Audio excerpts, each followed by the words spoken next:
Minister, just imagine at the best of times, but even worse now, that we had no music, we had no comedy, we had no film, we had no theatre, we had no art. Imagine going through the last 2 months and we had none of those things. It's too awful to even contemplate. The UN are talking about a mental health crisis. Imagine how bad the mental health crisis would be without our artists, our musicians, our poets, our writers, and the crew, and I really want to emphasise this, the crew, the technicians, the drivers, all the other people who make it happen. Just imagine that. Life would not be worth living. We all know it. We only have to think for 1 minute what the last few months would have been like in that scenario. It wouldn't be worth living.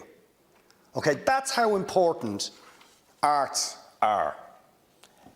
But what sort of support do we give to our arts, workers and performers and artists? It's insulting, Minister. It was insulting before the COVID crisis, where in a country that trades, whose reputation is built on the arts, we spend less than almost anybody else in Europe in supporting arts, the artists and the crew. And then we get €1 million to support artists. I mean, I'm looking at one of the rejection letters for one of the schemes you were claiming as a success. I mean, this is, I won't say the name of the artist, but this is a household name. Refused.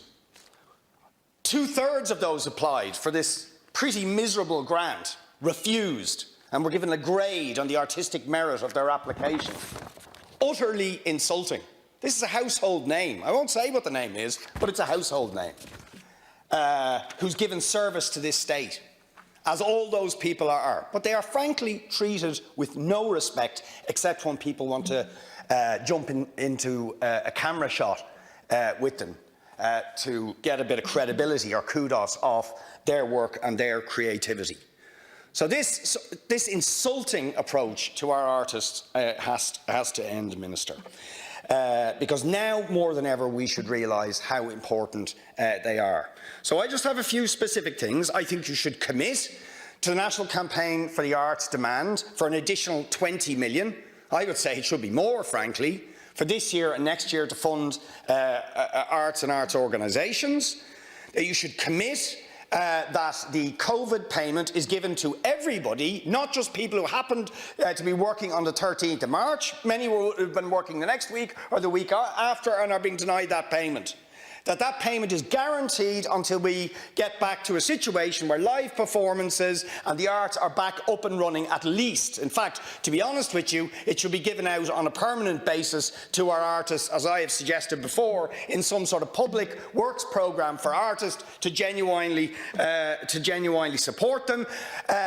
Theatres, people in the music business need clarity about what the guidelines, as Deputy Gannon said, about the guidelines for this partial reopening. But even if that partial reopening happens, or when it happens, it's going to be chronically underfunded because the revenue streams just won't be there if social distancing is implemented.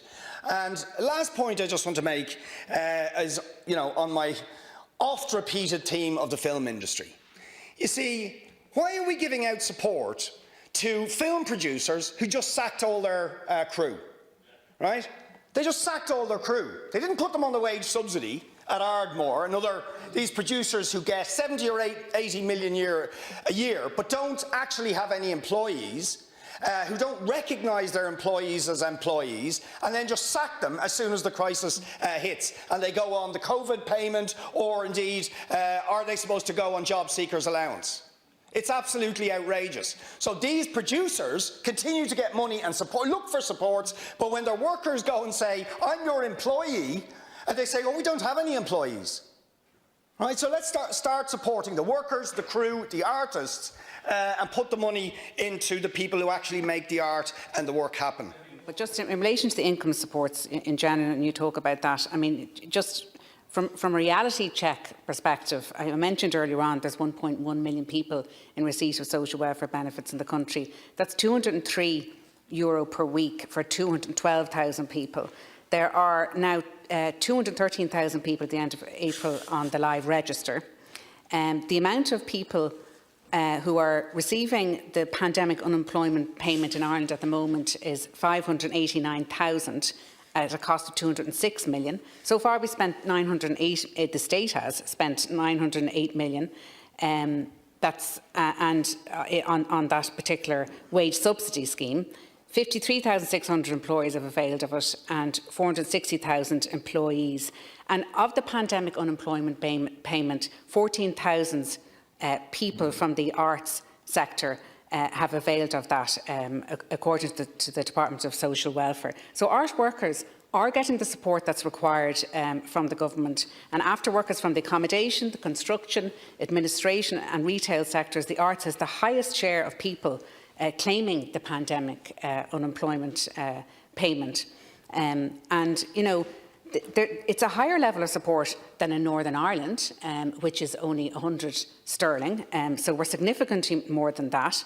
I mentioned earlier that, you know, this narrative saying that, you know, we're broadly in line with the European average. We are actually more than the UK and more than Germany. The UK is actually, it's money reallocation of national lottery project grants. That's from a development fund. So the reality is that most of the money was repurposed and already in the 2020 budget, whereas in Ireland 25 million of funding was made available in March to the Arts Council to assure funding would get to artists affected by COVID-19. So, I mean, that is significant. But, you know, as I mentioned earlier on, there's a huge deficit here. I can assure you, Deputy, I am and I have been. And, you know, I have actually, my department's vote has increased by 23% since 2017. I have significantly increased the funding to the arts since I took office 2.5 years ago. And if I had the opportunity to remain here, Ceann Comhairle, I will continue to do that, and I will fight really hard for this sector because, you know, Deputy Boyd Barrett is right. The world wouldn't be a good place over the last number of weeks if we didn't have the music and the arts and everything else to sustain us. And if anything, that will give a loud signal to everybody. But I am pleased that they can at least avail of these supports that are there.